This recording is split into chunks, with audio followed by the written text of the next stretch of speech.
मुंबई उच्च न्यायालयाचे खंडपीठ खालीलपैकी कोणत्या ठिकाणी आहे? VIMP येणार म्हणजे येणारच आहे. हे जी तुमची परीक्षा आहे त्यामध्ये हा प्रश्न येणार आहे, लक्षात घ्या. मुंबई उच्च न्यायालयाचं खंडपीठ आहे नागपूरमध्ये. राईट आन्सर आहे ऑप्शन 2 नागपूर. मुंबई उच्च न्यायालयाची मुख्य खंडपीठ म्हणजे मेन तर मुंबईमध्येच आहे, बरोबर. मग नागपूरमध्ये, त्यानंतर आणखीन किती आहेत खंडपीठे?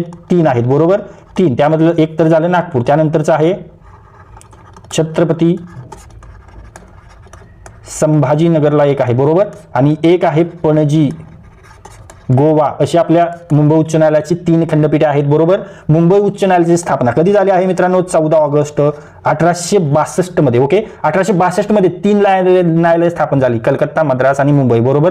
घटनेतील कलम 214 ते 231 मध्ये उच्च न्यायालयाच्या संरचनेची प्रक्रिया आहे, हे लक्षात घ्या. आणि सध्या आपल्या देशामध्ये एकूण किती उच्च न्यायालय आहेत? एकूण 25 उच्च न्यायालय आहेत. ओके, 25वा कोणतं आहे? चला आन्सर कमेंट करून सांगा, बघूया.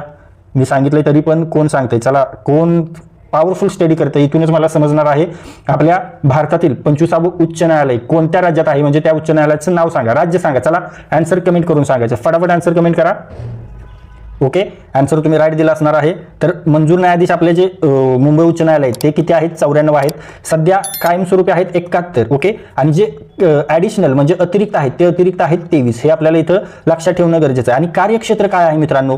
तर आपल्या मुंबई उच्च न्यायालयाचं कार्यक्षेत्र आहे महाराष्ट्र. ओके, महाराष्ट्र तर आहे. त्यानंतर गोवा आहे, बरोबर. त्यानंतर दादरा नगर हवेली, बरोबर. दादरा नगर हवेली आणि दीव दमन. ओके, हे महत्त्वाचे पॉईंट. आणि न्यायाधीशांचं निवृत्ती वय आहे 62 वर्ष. आणि मुंबई उच्च न्यायालयाचं कलम कोणतं? कलम 214 नुसार राज्यासाठी उच्च न्यायालय असेल, बरोबर. अशा पद्धतीने अभ्यास केला तर तुमचं पद निश्चित आहे. तुम्ही मुंबई हायकोर्टात जॉब लागणार म्हणजे लागणारच. स्टडी असा ठेवायचा, व्हिडिओ जास्तीत जास्त वेळा रिवाइज करत राहायचे.